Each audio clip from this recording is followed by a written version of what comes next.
하나님께서 우리에게 주시는 말씀은 마태복음 9장 9절에서 13절까지입니다. 신약성경 13면에 있습니다. 마태복음 9장 9절에서 13절까지의 말씀을 제가 봉독해 드리겠습니다. 예수께서 그곳을 떠나 지나가시다가 마테라 하는 사람이 세관에 앉아 있는 것을 보시고 이르시되 나를 따르라 하시니 일어나 따르니라. 예수께서 마태의 집에서 앉아 음식을 잡수실 때에 많은 세리와 죄인들이 와서 예수와 그의 제자들과 함께 앉았더니 바리새인들이 보고 그의 제자들에게 이르되 어찌하여 너희 선생은 세리와 죄인들과 함께 잡수시느냐? 예수께서 들으시고 이르시되 건강한 자에게는 의사가 쓸데없고 병든 자에게라야 쓸데있느니라. 너희는 가서 내가 공유를 원하고 제사를 원하지 아니하노라 하신 뜻이 무엇인지 배우라. 나는 의인을 부르러 온 것이 아니요 죄인을 부르러 왔노라 하시니라. 아멘. 오늘 말씀을 생각하면서 한번 따라하겠습니다. 주님께서 원하시는 공률의 삶을 실천하며 살겠습니다. 아멘.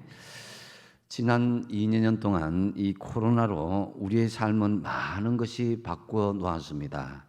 사회적 거리 두기로 만남이 제한되고 그 제한된 만남마저도 비대면으로 진행되면서 오해 아닌 오해도 많이 생겨나기도 했습니다. 서로 직접적인 교제와 관계가 단절되다 보니까 이 서투른 문자, 이 카카오톡 메시지 하나 때문에 분노하고 싸움과 또 어떤 오해의 불씨가 되기도 하였습니다. 전 세계적으로도 이 코로나로 인해서 이혼이 급증하고 우리나라에서는 직장에서의 스트레스와 다툼으로 퇴사와 이직이 많이 늘었다고 합니다. 문제는 이 사회적 거리 두기가 막을 내리고 일상으로 다시 되돌아가야 되는 시점에 이 지금의 2년간 담아두었던 가슴 속의 분노가 완전히 해소되거나 사라지지 않았다는 것입니다. 이것은 우리 교회 공동체에서도 예외일 수 없습니다. 이제 교회 공동체 안에서도 마스크를 벗고 서로 얼굴을 마주보면서 대화를 하고 교제를 나누어야 하는데 이 어색함을 우리가 어떻게 해결해야 하겠습니까? 그간 여자분들은 화장도 안 하고 그냥 편하게 잘 지내고 또 복장도 편하게 지냈는데 나는 자유로웠는데 이제 서로가 서로에게 이제 맞부딪혀서 대면하고 대화 나누고 교제를 나눠야 되는데 이 포스트 코로나 시대, 즉 코로나가 종식된 후의 시대에 우리가 가져야 될 마음의 자세를 저는 오늘 본문에서 말씀을 묵상하면서 찾아볼 수가 있었습니다. 예수님 당시에도 서로가 서로를 잘 이해하지 못하고 편견과 오해로 사람들을 서로 불신하고 미워하고 분노함으로 서로 단절되어서 하나님을 같이 믿는데도 불구하고 진정한 교제의 삶을 누리지 못한 사람들이 있었습니다. 오늘 9절 말씀해 보시면은 예수께서 그곳을 떠나 지나가시다가 마테라는 사람이 세관에 앉아 있는 것을 보시고 이르시되 나를 따르라 하시니 일어나 따르니라고 말씀합니다. 예수님은 세관에서 세무사 업무를 보고 있는 마태를 보면서 나를 따르라 이렇게 하자 이 세리 마태는 즉시 주님을 따르고 그 제자가 되었습니다. 여기서 문제는 마태가 종사하였던 세리라는 직업이었습니다. 당시 유대인의 속담에 산에는 짐승이요 땅에는 세리다 이런 속담이 있을 정도로 이 세리는 이 짐승과도 같은 동격으로 유대인들에게 취급을 받고 있었습니다.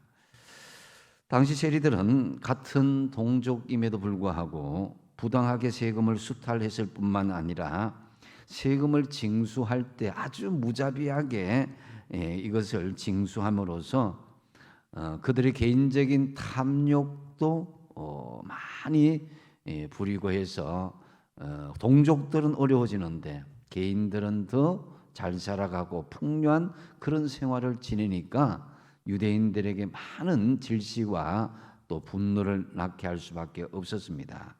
그래서 유대인들은 세리들과 접촉하지 않는 것은 물론 보는 것만으로도 혐오감을 느꼈다고 합니다.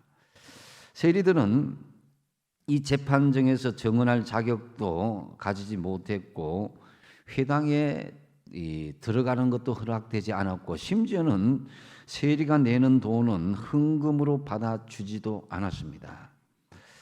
그런데 10절을 보시면은 예수께서 마태의 집에서 앉아 음식을 잡수실 때에 많은 세리와 죄인들이 와서 예수와 그의 제자들과 함께 앉았더라고 말씀하고 있습니다. 이 광경을 본 바리새인들은 그것을 도무지 이해할 수가 없었던 것입니다. 예수님께서 짐승과도 같은 세리인 마태의 집에서 같이 식사하는 것도 모자라서 떼거리로 세리들과 죄인들과 함께 어떻게 식사를 할 수 있겠냐는 것입니다. 그래서 바리새인들은 제자들에게 말합니다. 11절에 보면은 바리새인들이 보고 그의 제자들에게 이르되 어찌하여 너희 선생은 세리와 죄인들과 함께 잡수시느냐. 다시 말해서 어떻게 저런 사람들을 받아들이며 그 죄인들과 함께 우리가 멀리 거리를 두어야 될 사람들과 함께 음식을 먹을 수 있겠느냐라고 그렇게 물었던 것입니다. 예수님께서 이런 사람들과 함께 먹고 자고 대화하며 지내는 이 상황에서 한편으로는 그 따르는 제자들도 부담이 되고 곤욕감 자체에 있을 것이다 라고 추측됩니다. 아무리 제자 선택이 예수님의 고유한 고난이라고 했지만은 기존 제자들이 이 분명히 사회적 거리를 두어야 하는 죄인과 같은 세리를 받아들이는 것 도무지 납득이 되지 않았던 것입니다. 아마 제자들 중에서도 불만이 터져 나왔고 아마도 몇 명은 분노도 했을 것이라고 추측이 됩니다. 만약에 지금 우리 공동체 안에서도 갑자기 어떤 분이 온통 문신을 하고 얼굴에는 각종 피어싱 이렇게 뭐 코에 집어넣고 이렇게 귀걸이 귀에 뭐 집어넣고 하잖아요, 그죠? 각종 피어싱을 하고 술 담배 냄새에 쩔어져 있는 사람이 있다면 어떻게 하겠습니까? 또 옆에만 가도 찌든 냄새 때문에 코를 쥐게 하는 노숙자가 교회에 들어왔다면 어떻게 하겠습니까? 아니면 여러분 장애인들과 서슴없이 마음 열고 우리가 함께 할 수 있겠냐 이겁니다. 믿음과 현실 사이에서 우리가 경험해 보지 않으면은 우리도 어떻게 할지 장담은 못합니다. 이때 예수님께서 어떻게 말씀하시는가? 13절 상반절에 너희는 가서 내가 긍휼을 원하고라고 말씀합니다. 다시 말씀드려서 내가 그 사람들을 향해서 긍휼을 원한다는 것입니다. 예수님께서 긍휼을 원한다고 하는데 이 긍휼이 과연 무엇이겠습니까? 일전에 산상수훈의 팔복의 말씀을 드릴 때에 이 긍휼의 말씀을 드린 적이 있는데요. 복습 차원에서 다시 한 번 더 이 긍휼에 대해서 말씀드립니다. 긍휼은 요즘 잘 쓰지 않는데 자비와 사랑 이것과 비슷한 말입니다. 히브리어로 긍휼을 표현하는 단어가 크게 두 가지가 있는데요. 하나는 라함이라는 단어입니다. 동정, 사랑, 어머니의 자궁이라는 그런 뜻인데요. 히브리어 관점에서 여러분 자궁에 있는 아이를 품어줄 때에 거기 뭐 이렇게 미워하고 질투할 수가 없어요. 그죠? 일방적으로 품어주고 안아주는 어머니의 자궁에 있는 아이를 품는 마음으로 품어주는 자비와 사랑을 이 바로 라함이다라는 거죠. 이 조건 없이 품어주는 사랑이라는 거죠. 시편 103편 13절에 아버지가 자식을 긍휼히 여김같이라는 말씀이 나오는데 이게 곧 라함 긍휼이라는 거예요. 이사야서 49장 15절 말씀에도 여인이 어찌 그 젖먹는 자식을 잊겠으며 자기 태에서 난 아들을 긍휼히 여기지 않겠느냐. 그들은 혹시 잊을지라도 나는 너를 잊지 아니할 것이라고 말씀합니다. 여기에서 라함, 이 긍휼이란 부모가 자식을 한없이 사랑하면서 척은히 여기는 마음과 같은 것이다라는 거죠. 또 하나 히브리어 어면은 헤세드라는 그런 단어가 있는데요. 하나님의 자비와 인자, 인애, 은혜를 이야기합니다. 이것은 우리가 어떤 행위, 의로운 행위에 상관없이 하나님께서 부어주시는 일방적인 사랑을 이야기하는 것이다. 조건을 따지지 않고 이해 타산을 하지 않는 고통 가운데 있는 사람을 불쌍히 여기고 무조건 도와주는 것을 의미하는 것이죠. 이 헤세드, 이 히브리어는 이 오른쪽부터 시작되잖아요, 그죠? 그 헤세드는 성막의 담장을 의미하는데요. 맨 처음에 헤트라는 보호를 의미하는 것과 성장의 담장을 의미하는 헤트와 또 보호를 의미하는 샤메크 중간에 네모로 된 글자, 그 다음에 문을 의미하는 달레스의 복합어입니다. 이 말을 이제 합치면은 성전 안에 계시는 하나님께서 보호하시는 능력이 이 울타리를 다 보호해 주면서 하나님의 구원의 문으로 들어가는 것, 이것이 헤세드, 하나님의 자비, 은혜다라는 거죠. 이 헬라어로는 엘레에오라는 말입니다. 긍휼이나 동정, 연민이라는 의미인데요. 이 단어는 비참한 처지에 있는 인간이 동정을 받는 것을 말합니다. 이것은 마음에서 느끼는 감상적인 것이 아니라 남의 아픔을 내 아픔으로 깊이 공감하면서 느끼는 고통. 그래서 실질적으로 그 고통을 내가 몸소 체험하는 것까지 포함하는 것이 엘레에오다라는 거죠. 예수님께서는 이 엘레에오의 사랑을 십자가의 사랑으로 잘 보여주셨습니다. 로마서 11장 30절에는 이 말씀이 있어요. 같이 한번 읽어보실까요? 시작. 너희가 전에는 하나님께 순종하지 아니하더니 이스라엘이 순종하지 아니하므로 이제 긍휼을 입었느니라. 아멘. 너희가, 그러니까 이스라엘 밖에 있었던 사람들, 이 선민이 아는 이 백성들, 하나님을 믿지 않은 백성들을 이야기하는 거죠.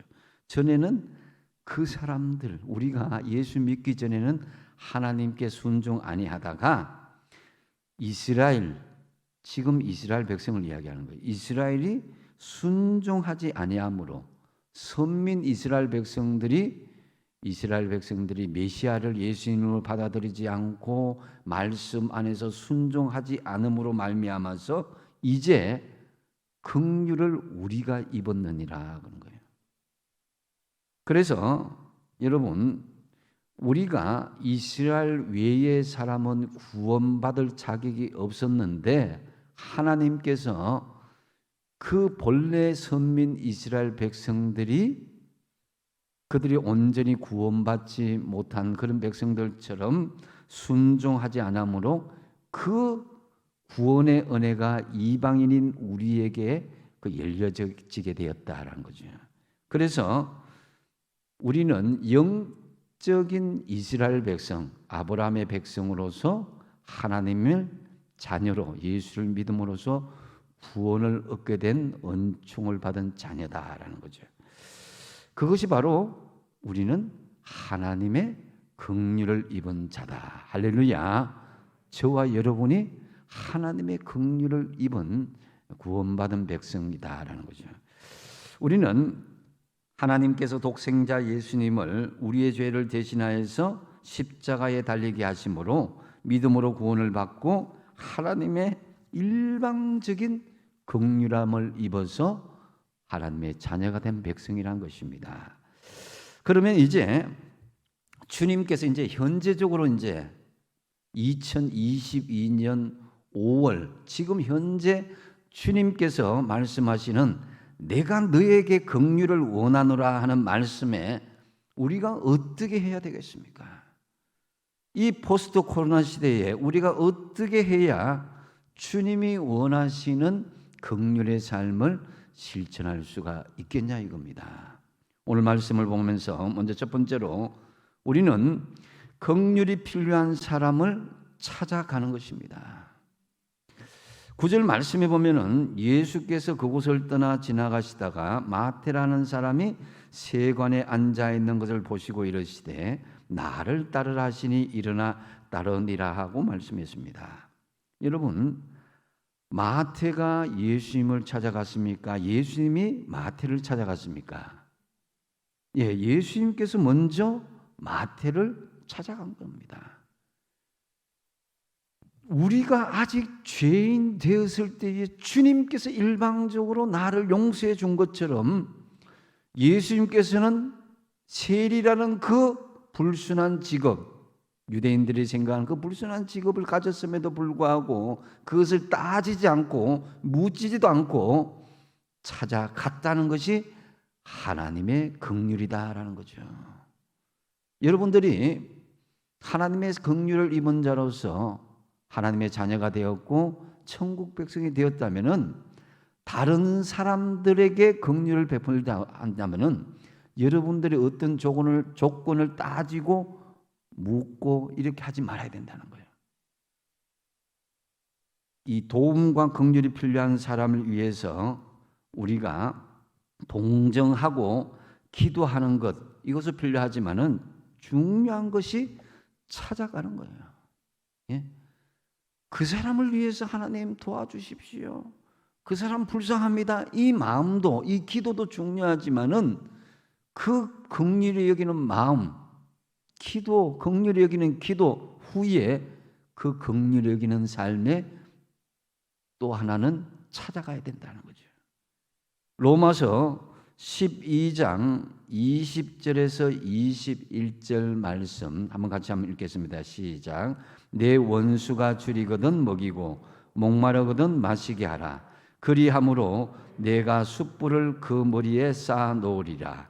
악에게 지지 말고 선으로 악을 이기라. 아멘. 주변 사람들, 하나님을 모르는 사람들, 특히 어려움을 당할 때에 불쌍하게 여기고 긍휼히 여기는 것, 여러분 그 마음을 품을 수 있습니다. 그런데 이 원수지간까지도 이 긍휼히 여기라. 나를 대적하고 해롭게 하고 괴롭히던 사람들, 나와 사회적 거리를 두어야 되는 하나님 모르는 백성들, 심지어 교회를 욕하고 나를 핍박하는 사람들까지도 우리 주님은 긍휼히 여기고 그를 찾아갈 것을 말씀한다라고 할 수 있습니다.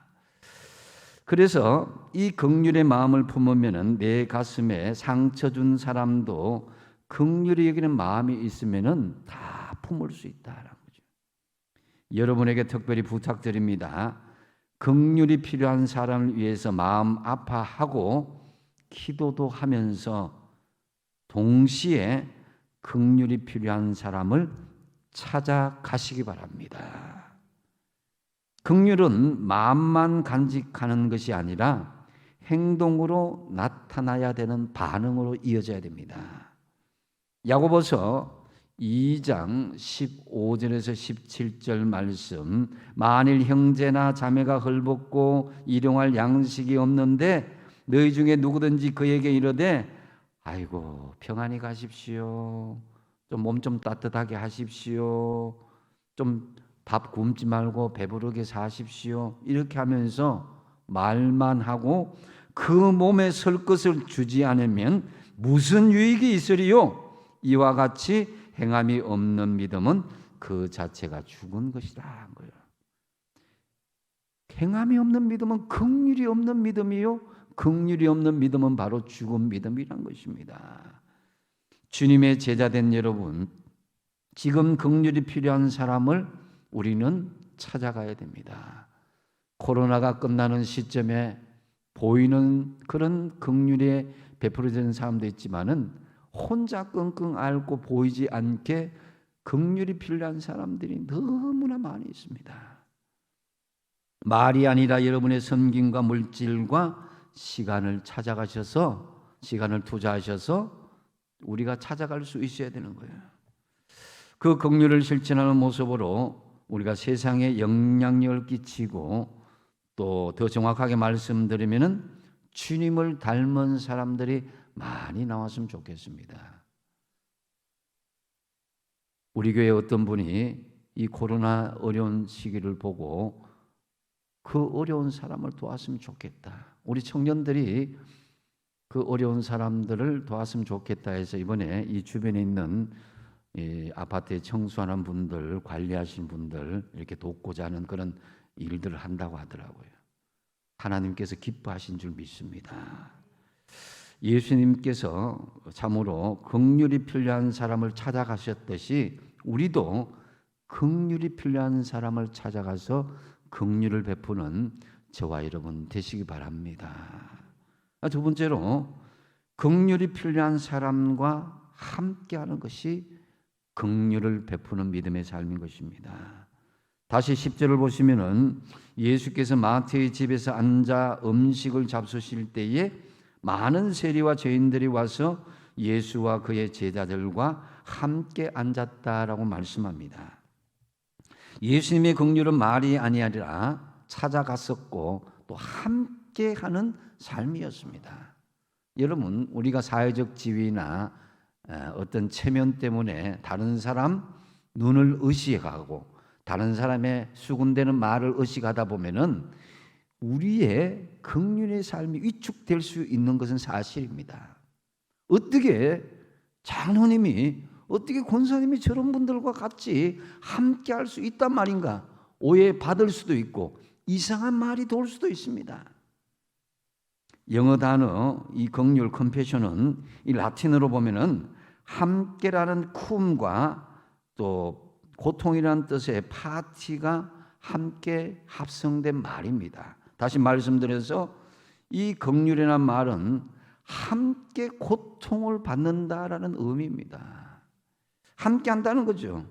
신학자 헨리 나우에는 그의 책 긍휼에서 긍휼은 우리에게 상처가 있는 곳으로 가라고 하는 것이고 고통이 있는 곳으로 장소로 들어가라는 것이고 깨어진 마음과 두려움, 혼돈과 고뇌를 함께 나누라고 촉구하는 것이 바로 긍휼이다라고 정의하고 있습니다. 눈물 흘리는 자와 함께 울고 외로운 사람들과 같이 아파하고 힘없는 자들의 옆에 있어주는 존재가 되어서 그들의 힘이 되어주는 것이 바로 긍휼이다, 함께하는 것이다라는 거죠. 13절 상반절에 너희는 가서 긍휼을 원하고 제사를 원하지 아니하느라 하신 뜻이 무엇인지 배우라 그랬습니다. 호세아 6장 6절에 나오는 말씀이기도 하는데요, 이 긍휼은 함께 고통을 받는다라는 의미입니다. 그런데 이스라엘 백성들은 제사도 드리고 예배도 드리고 그들의 외형적인 모습은 믿음 생활을 잘 하는 것처럼 보였습니다. 그런데 정작 함께 고통받는 이 삶을 온전히 실천하지 못하고 또 바리새인들은 그들의 삶, 율법적인 그런 것을 지적질이나 했지 함께하는 아픔을 함지 못했던 것입니다. 긍휼은 우리에게 상처가 있는 곳으로 가라고, 고통이 있는 장소로 들어가라고, 깨어진 아픔과 두려움과 혼돈과 고뇌를 함께하는 것이라고 그랬습니다. 연약한 사람들에게는 여러분 우리가 함께 연약해지고 상처 입기 쉬운 자들에게는 함께 상처 입기 쉬운 사람으로 같이 눈물 흘려주는 거예요. 나도 그랬다고, 나도 그런 아픔이 있다고, 나도 그런 연약한 부분이 있다고, 힘없는 자들에게 같이 힘없는 자가 되라고 요구하는 것입니다.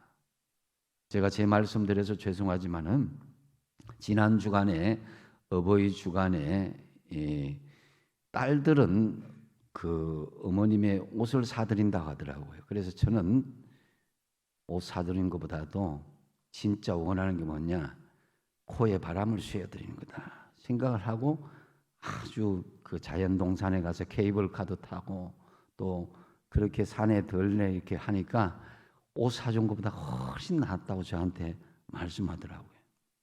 제가 자랑하려고 그런 거 아닙니다. 예. 자, 옷 사준 거는 제사 드린 것 같은 거예요. 그런데 이 제사를 원치 아니하느라 부모님의 마음이 뭔지 그걸 알고 부모님을 기쁘게 하는 게 더 중요한 거잖아요. 그죠? 여러분, 하나님께서 우리에게 많은 제사를 드리고 많은 예물을 드리고 많은 헌신을 하는 것도 중요하지만 그 중심에 하나님을 전심으로 원하는 마음, 긍휼의 마음이 없고 긍휼을 살아가는 그런 마음이 없다면은 그 제사가 무슨 소용이 있겠냐 하는 것이 이 말씀인 거예요. 내가 긍휼을 원하고 제사를 원치 아니하느라 하신 뜻이 무엇인지 배우라. 이 긍휼이란 말, 이 한자 모양을 보시면은 불쌍히 여길 구휼할 훌 이렇게 했는데 한자를 풀어서 보면 세모진 창모에다가 이제 금자에다가 그 다음에 마음심자 피혈 이걸 다 이제 합치면은 지금 창으로 찔리고 피 보혈의 마음을 품는 것이다라는 거죠. 긍휼이라는 이 말은 바로 누구를 상징하는 것 같습니까? 바로 예수 그리스도를 상징하는 거예요. 우리를 대신해서 창에 찔리고 보혈의 피를 흘림으로써 우리를 구원하신 예수님, 바로 우리에게 긍휼을 베푸시는 예수님을 말씀하는 것입니다. 예수님께서 우리에게 긍휼을 베풀어 주신 것처럼 우리도 긍휼이 필요한 사람을 찾아가시되 함께 할 수 있어야 된다. 남들이 뭐라고 하든지 남들의 시선이 어떠하든지 상관하지 마시고 함께 하는 것이 긍휼입니다. 돈만 집어주고 옷만 사주고 내가 어떤 것을 모양새만 가지고 하는 것이 아니라 진심을 가지고 그 속에 하나님이 원하시는 것이 무엇인지, 아픔을 당한 이웃과 어려움을 당한 이웃이 무엇인지를 같이 공유하면서 아파하면서 함께하는 것, 이것이 긍휼이라는 거죠. 그래서 여러분들이 손 한번 잡아주고 따뜻한 말 한마디 해주는 것, 이 생명을 살 수도 있습니다. 로마서 12장 8절 말씀에 긍휼을 베푸는 자는 어떻게 하라고요? 즐거움을 할 것이니라. 인상 쓰며 억지로 하지 마시고 기왕 긍휼을 베푸는 바에는 즐거움으로 함께 하시길 바랍니다. 그다음 세 번째로 내가 주님의 긍휼로 용서받은 죄인임을 인정하는 것, 이 긍휼의 삶을 살아가는 중요한 것입니다. 12절에 보시면 예수께서 들으시고 이르시되 건강한 자에게는 의사가 쓸데없고 병든 자에게라야 쓸데있느니라고 말씀합니다. 제가 50대 중반까지만 해도 저는 아무리 심한 감기가 들어도 약을 먹지 않았습니다. 더더군다나 병원에는 을신도 하지 않았습니다.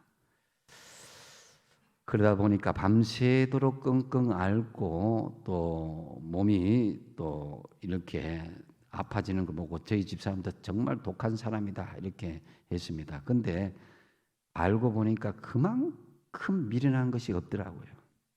그래서 이제는 부인 말 잘 듣고 병원에 가라면 가고 적시 가고 약 먹으라면 약 먹고 이렇게 하는데, 제 병은 좀 더 일찍 조치하고 처치하는 것이 제일 좋은 효과입니다.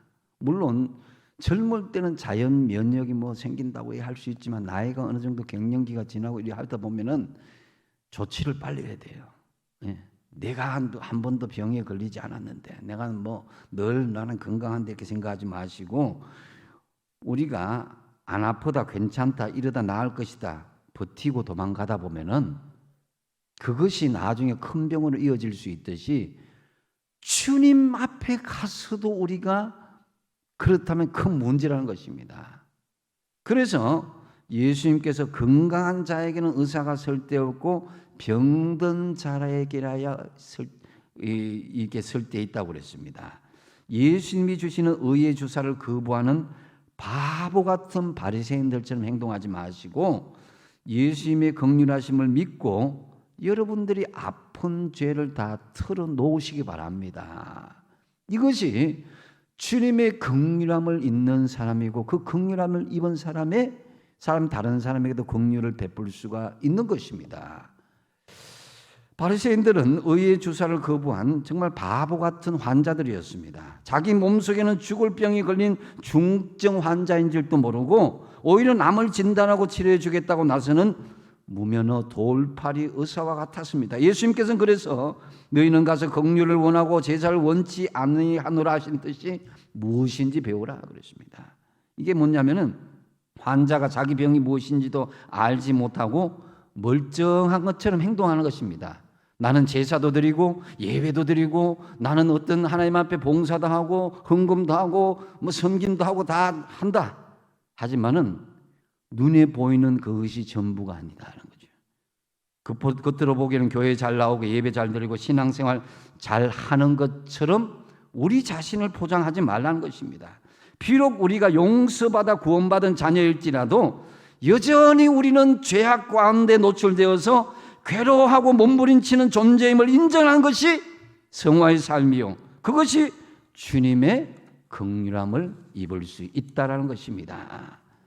기름 부음 받은 다윗이 우리아의 아내 바세바와 간음을 하고 충성스러운 신하 우리아를 간접 살인하고 난 뒤에 그가 어떤 자세를 나갑니까? 나단 선지자가 다윗의 죄를 추궁하자 한치의 망설임도 없이 하나님 앞에 금식하면서 진심으로 회개하면서 애통해하지 않았습니까? 우리에게 이런 다윗과 같은 죄인임을 인정하며 주님의 긍휼을 순간순간마다 구하는 믿음의 자세가 필요한 것입니다.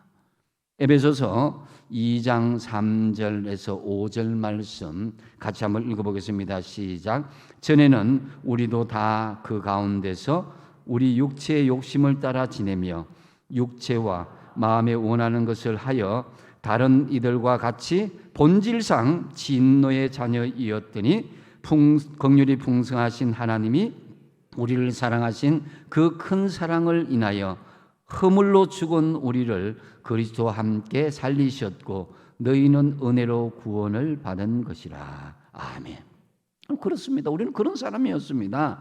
육체와 마음에 원하는 것을 하며 살았고요, 우리의 욕망과 야망에 따랐던 사람들이었습니다. 다른 사람들과 같이 본질상 우리는 진노의 자녀였다. 지옥에, 하나님의 진노를 받아서 지옥에 갈 수밖에 없는 그런 죄인이었다는 것입니다. 하지만 하나님께서 우리를 어떻게 하셨다고요? 긍휼이 풍성하신 하나님께서 이런 우리를 사랑하셨다는 거예요. 우리가 사랑받을 만해서 사랑한 것이 아니라, 우리가 예쁜 짓을 해서 사랑한 것이 아니라, 긍휼이 풍성하신 하나님께서 우리를 사랑하신 그 큰 사랑 때문에 우리가 구원을 받고 이 자리에 있게 된 것입니다. 그 큰 사랑 때문에 허물로 죽었던 우리가 그리스도와 함께 다시 살아나게 되었다는 것입니다. 한번 따라하겠습니다. 나는 주님의 긍휼로 용서받은 죄인입니다. 나는 다른 사람을 정죄하기보다 긍휼히 여기며 살겠습니다. 이런 사람이 되어야 돼요. 13절 하반절에 나는 의인을 부르러 온 것이 아니요 죄인을 부르러 왔노라고 말씀하고 있습니다. 여러분, 누가 의인이고 누가 죄인입니까? 나는 옳고 너는 나쁘다, 나는 맞고 너는 틀리다, 나는 올바르고 너는 잘못되었다, 이렇게 생각하는 교만하고 주관적인 의식을 가진 사람이 바로 바리새인들입니다. 우리가 누가 누구를 가리켜서 세리라고 손가락질하고 함부로 죄인이라고 정죄할 수 있는 자격이 있을까요? 없습니다. 왜 그렇습니까? 과거에 내가 세리였고 죄인이었기 때문입니다. 지금 나의 삶도 여전히 세리고 죄인의 모습이 남아 있습니다. 앞으로도 살아가면서 나는 여전히 세리와 죄인의 모습으로 내 자신 스스로는 결코 자유스러울 수 없습니다. 그래서 나 스스로는 안 되기 때문에 마태를 부르신 예수님이 우리를 찾아오셨고 우리와 함께 하시겠다고 그런 것입니다. 마태복음 5장 7절에 말씀하십니다. 긍휼히 여기는 자는 복이 있나니 그들이 어떻게 된다고요? 긍휼히 여김을 받을 것이며. 나는 주님의 긍휼로 용서받은 죄인임을 늘 인정할 수 있어야 돼요. 동시에 이웃들을 향하여서는 긍휼히 여기는 마음을 가져야 되는 거예요. 그래야 내가 주님의 긍휼을 받을 수가 있습니다. 순간순간마다 내가 항상 주님의 긍휼로 용서받은 죄인임을 인정하는 겸손함으로 남을 긍휼히 여기시는 저와 여러분 되시기 바랍니다. 이 말씀을 정리합니다. 코로나로 인해서 곳곳마다 마음이 상하고 힘들고 어려운 사람들이 있습니다. 물론 우리도 참 힘들고 어렵지만은 주님께서는 우리에게 내가 너에게 긍휼을 원하노라고 말씀하십니다. 지금이야말로 주님께서 명령하신 긍휼을 우리가 실천한 시기라고 생각합니다. 야고보서 2장 13절 말씀에 긍휼을 행하지 아니하는 자에게는 긍휼 없는 심판이 있으리라. 긍휼은 심판을 이기고 자랑한다고 그랬습니다. 주님께서 긍휼을 행하지 않으면은 주님으로부터 우리도 긍휼 없는 하나님의 가차 없는 심판을 받는다고 엄중히 경고하시는 거죠. 만약에 우리가 긍휼을 베풀게 되면은 심판을 이기고 자랑거리가 될 수 있다라는 거죠. 오늘 말씀하신 주님께서 원하시는 긍휼의 삶 우리가 어떻게 행할 수 있겠습니까? 첫 번째로 긍휼이 필요한 사람을 어떻게 한다고요? 찾아가는 것입니다. 말에 이르도 필요하고 기도도 중요하지만 긍휼이 필요한 사람 찾아가는 것이 긍휼이다는 거예요. 두 번째로 긍휼이 필요한 사람과 어떻게 한다고요?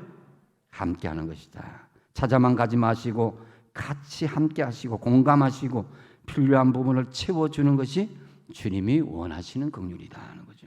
세 번째로 뭡니까? 내가 주님의 긍휼로 용서받은 죄인임을 인정할 때 내가 긍휼을 행할 수 있다는 거죠. 순간순간마다 내가 주님의 긍휼로 용서받은 죄인임을 인정하는 겸손함으로 남을 긍휼히 여기는 것이 주님의 긍휼이다 하는 거죠. 참으로 긍휼이 필요한 사람을 찾아가시고 긍휼이 필요한 사람과 함께하며 그리고 내가 주님의 긍휼로 용서받은 죄인임을 인정하는 겸손함으로 주님께서 원하시는 긍휼의 삶을 실천하시는 저와 여러분 되시기 바랍니다. 기도하겠습니다.